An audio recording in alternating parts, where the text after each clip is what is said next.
भाव से लगे, तीन तीन के झुंड होकर वो वृक्षों का भाव वर्णित किया।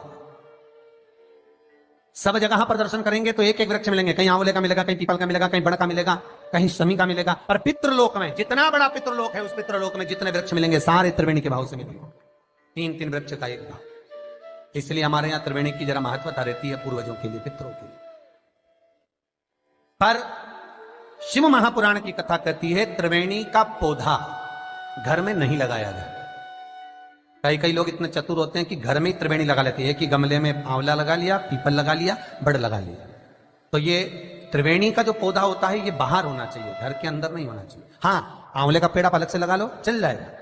पीपल का पौधा छोटा लगाओगे, थोड़ा समय तक, जब तक पीपल बड़ा ना हो, तुम्हारे सिर पर छाया नहीं हो, तब तक तो आप घर के अंदर लगा सकते हो। पर पीपल बड़ा हो जाए और उसकी छाया आपके सिर पर आने लगे तो उस पीपल को घर में नहीं रखना, उसको बाहर लगाना। आंवले का पौधा आपको बड़ का पौधा छोटा हो, उसकी छाया ना पड़े, तब तक आप पूजन के लिए लगा लो, मना नहीं है। पर बाद में जब छाया सिर पे आने लगे तो बड़ को भी आपको बाहर लगाना पड़ेगा। केवल आंवले का पौधा ऐसा होता है जो घर के अंदर आप लगा सकते हो। शमी का पौधा घर में लगा सकते हो, पर शमी का पौधा भी जब बड़पन में आ जाए, बड़ा हो जाए, तब उसको भी हटाना पड़ता है। शंकर भगवान को जो बेलपत्र चढ़ती है, शमी पत्र चढ़ता है, उसमें बेलपत्र का जो पौधा है वो परमानेंट कितना भी बड़ा हो जाए वो सुख देगा। पर शमी का पौधा भी ज्यादा बड़ा होगा तो वो आपको हटाना पड़ेगा, ले जाकर लगाना पड़ेगा। छोटा है चले, पर निवेदन है कि बड़, पीपल और आंवले की त्रिवेणी आप गमले के अंदर ना बनो। आप गमले के अंदर, कई माताओं की आदत है कि त्रिवेणी कहां पूजने जाएंगे, त्रिवेणी पे कहां दिया लगाने जाएंगे, तो गमले में त्रिवेणी बना लो, बड़ का पौधा भी लगा लो उसी के अंदर, उसी में आंवले का, उसी में पीपल। वो शिव महापुराण वर्णन नहीं करती। त्रिवेणी घर में, त्रिवेणी बाहर, त्रिवेणी का पौधा बाहर हो, घर के अंदर नहीं। क्यों?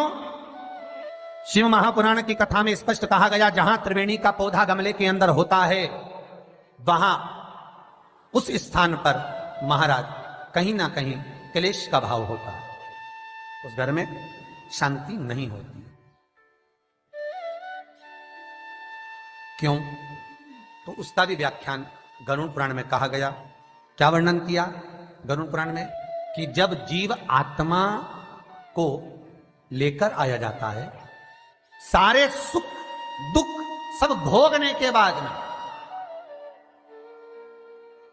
कुछ समय के लिए उसको पितृलोक में जब लाया जाता है, तब पितृलोक में आने का जो प्रवेश द्वार है, उस द्वार में जब वो जीवात्मा सारे दुख भोग कर, तकलीफ भोग कर वो जीवात्मा जब प्रवेश करती है तो उसको लगता है कि यहां पर फिर मुझे कहीं तकलीफ का अनुभव होगा, तो वो अंदर प्रवेश नहीं करती है।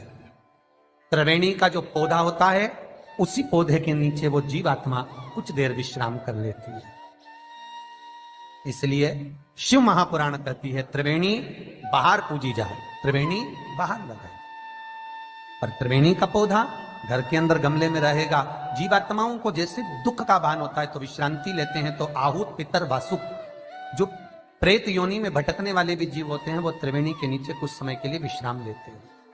विश्राम महाराज विश्राम। तो शिव महापुराण में और गणेश पुराण के अंदर एक बहुत सुंदर प्रसंग है। गणेश पुराण में जैसे दुर्गा का प्रसंग कहा गया है, कल उस प्रसंग को थोड़ा वर्णन करेंगे गणेश पुराण के, कि कौन सी दुर्गा किस चीज के लिए लाभदायक है। तो गणेश पुराण में शमी के जो पत्ते का वर्णन करा गया, तो उसमें स्पष्ट कहा गणेश पुराण में कि यदि एक लोटा पानी, एक कलश जल, उसमें चंदन घोलकर अक्षत के 5 दाने और पीपल के 2 पत्ते उसमें डालकर शमी के पेड़ के ऊपर उस जल को समर्पित कर कर आप अपनी कामना बोलकर जिस कार्य के लिए जाते हैं, वो कार्य मात्र 3 दिन में सफल हो जाता है। मात्र 3 दिन लगते। गणेश पुराण शमी पत्र का, शमी का जो पौधा आपको कहा था, बेलपत्री माता पार्वती के नैनशू से प्रकट हुई, रुद्राक्ष का पौधा शंकर भगवान के नैनशू से प्रकट हुआ, और शमी का जो पौधा है वो उमा और महेश, माता पार्वती का जो एक अवतार हुआ था उमा अवतार। तो माता पार्वती, तो 52 अवतार माता पार्वती के हुए हैं, उसमें एक अवतार माता पार्वती का उमा अवतार है। तो उमा अवतार जब माता पार्वती का हुआ था तो उसके साथ में शंकर भगवान को महेश्वर अवतार लेना पड़ा। महेश्वर अवतार भगवान शंकर ने लिया। तो उमा और महेश्वर का जब मिलन हुआ था, उस मिलन के दृष्टिकोण से, उस मिलन की दृष्टि से शमी का पौधा उत्पन्न हुआ। शंकर भगवान की जो जलाधारी है बस उस जलाधारी का मुख उत्तर का होना चाहिए। घर में भी अगर शंकर भगवान का शिवलिंग रखते हैं अपन, तो शंकर जी की जो जलाधारी का मुख होता है वो उत्तर का होना चाहिए। उत्तर।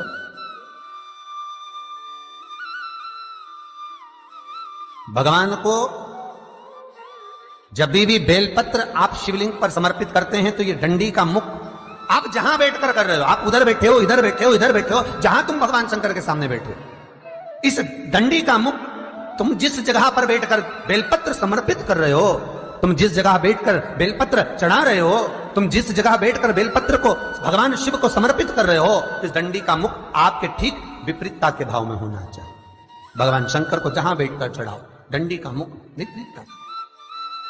महाराज, जब शमी पत्र भगवान शंकर को समर्पित करो तो शमी पत्र की डंडी का भाग आपकी ओर होना चाहिए। बेलपत्र की डंडी विपरीता भाव और शमी पत्र की डंडी का भाव, शमी पत्र की जो डंडी होती उसका भाग अपनी ओर होना चाहिए। यह बटकेश्वर महादेव कोई साधारण नहीं है महाराज।